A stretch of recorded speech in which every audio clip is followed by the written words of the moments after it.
Ooh, ooh, it's another scary Halloween game. No, it's just Bloodstained Curse of the Moon. It features creatures of the night, demons and all that jazz, so it fits the theme. It's also a really good game.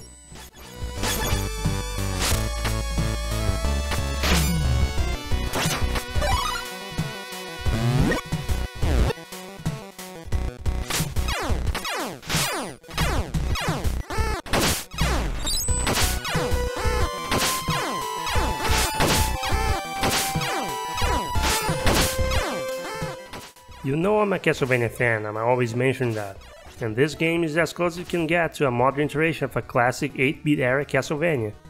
It's clearly taking inspiration from Castlevania 3, with a similar mechanic of recruiting allies you can change into, each with their own skills and niche. The levels and the order of levels is always the same, but every level is full of alternate rooms and shortcuts you can take depending on what character and abilities you have with you. That means if you let a character die, you miss out on shortcuts or clearing a room more easily, or sometimes power-ups that increase your weapon usage and health bar. Which isn't too bad, your number of lives only goes down when all characters die. When that happens you get everyone back and get to restart from the last checkpoint like usual. So I guess in a way it's also similar to that first Teenage Mutant Ninja Turtles game for the NES, which was a Konami game. It's interesting that Curse of the Moon does, in a way, pay homage to more than just Castlevania. The main character, Zangetsu, is a homage to Getsufuma, which is another Konami series. With everything we know about Konami's treatment of their developers and designers in the beginning of the 2010s, you wouldn't really expect one of the first games ArtPlay would put out with integrates assistance to be celebrating all these old school IPs from that company so directly.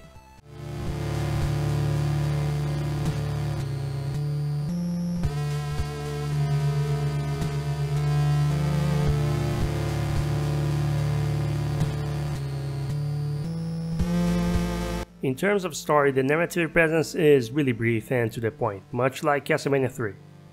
Zangetsu is a swordsman who was cursed by demons, which turns his life goal into purging the demons that put that curse on him.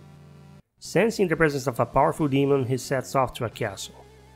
By destroying some really strong demons on the way, he ends up freeing others who have their own reasons to journey to his same destination, some more righteous than others. Even though the story is simple and short, there are some interesting twists to it. The player can choose to have Zangetsu talk and recruit the characters that get released. You can also ignore them completely or even kill them yourself. They don't fight back, which certainly doesn't make this feel good to do.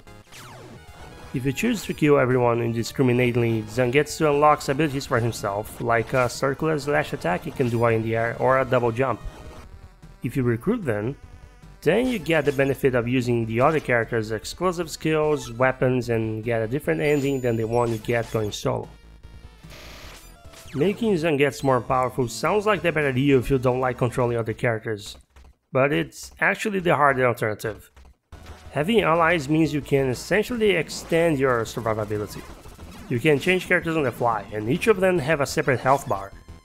That means you could, for instance, alternate characters to survive longer against a boss if you're struggling to memorize their attack pattern, and especially switch to a character with more health when the boss charges with a very hard to avoid final attack that they all love to use after you finish them off.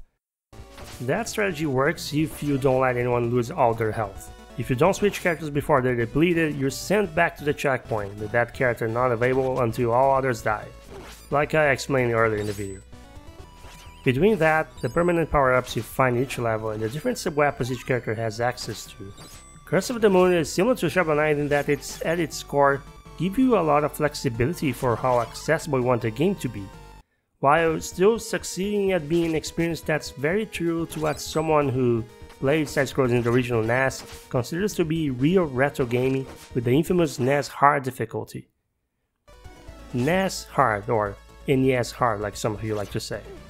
That's the term people used before everyone started pretending Dark Souls invented hardcore level design and meticulous character movement in video games. Speaking of meticulous movement, if you never played a Castlevania game, and I don't mean the ones that play like Metroid, you're probably going to spend the first 10 minutes or more getting used to how the characters move and attack in this. You can't move and attack at the same time, and jumping comes with no aerial control other than attacking midair. If you jump while standing in place, you jump in place. If you jump while moving to a direction, your jump will always cover a very exact distance. This is not some kind of janky overlooked jump control issue, it's a deliberate design. And if you get very familiar with it, you'll notice that this works in your favor in later levels, since you can then instantly tell you're going to jump across gaps between platforms and the time becomes second nature. The range of each character's weapon and sub-weapon is also very clear and calculated. In addition to make the distance and range of your character movements easy to calculate in your head in the heat of action, it's also there to punish you for doing useless movement. Not too dissimilar to Dark Souls games when you think about it, except this is in 2D. Now that logic also applies to how enemies move.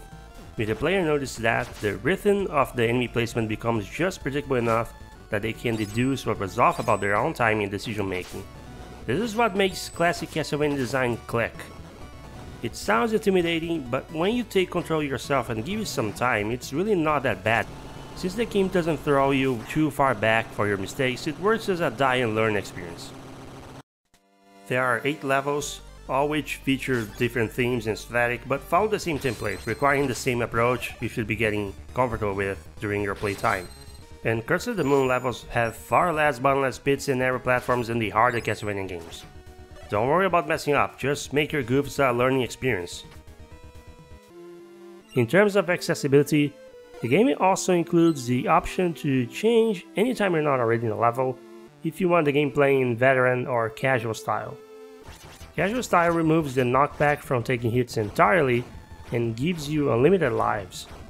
Having experienced both styles, I think this is one of the best examples in how to implement easier difficulty options in games since as far back as I can remember really, which means since the 90s. Casual style helps tune the experience more to the typical preference of a fan of modern platformers, but doesn't stop the player from dealing with the challenge of the level design itself. It works perfectly as a training wheel, which is what the easy difficulty option should do in any game. It doesn't let the player reach the credits without engaging with the gameplay, which is unfortunately the more common implementation since that's the easiest and cheapest way to do it. You can pick between those two styles for any of the game modes. There are 4 in total, 3 which you have to unlock, each with a different ending and set of restrictions that force you to learn different ways to clear levels. In another review, I praised Shovel Knight for having all-around tremendous level design and a flexible difficulty that still challenges the player at its worst scenario. This game achieves the same thing, and that's one of the reasons I think it surpasses its inspiration like Castlevania 3 in every conceivable way. But I think Inti Creates and ArtPlay deserve credit for something else on top of that. This game has some very unique monster design. Think about other games with a dark or gothic settings. What are the enemies you always see being used? Curse of the Moon has bats, but you know what, it doesn't have skeletons or any of the classic ghost designs. It doesn't even have zombies. They created this whole set of demons with very unique designs, and I'm even talking about the bosses, which are also pretty damn cool. They dodge these cliches, and for that, I think we should give them a round of applause.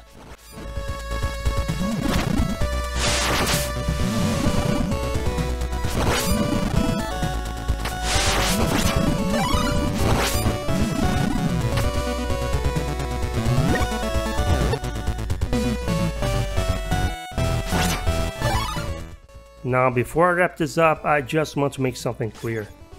If you never looked into Curse of the Moon or Bloodstained lore before, or lost track after the first speech of this game during the Kickstarter campaign, Curse of the Moon did start as a prequel to Ritual of the Night, but at some point they decided against that.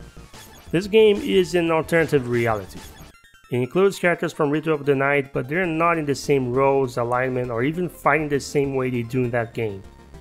And the story is completely different. Anyway, if you're into Famicom style music and like what you see, Bloodstained Curse of the Moon isn't going to disappoint you. If you're not too short on patience, I'm even gonna recommend to you who's inexperienced with retro games. Getting a game over never sets you farther back than the start of a level, and there's a save system.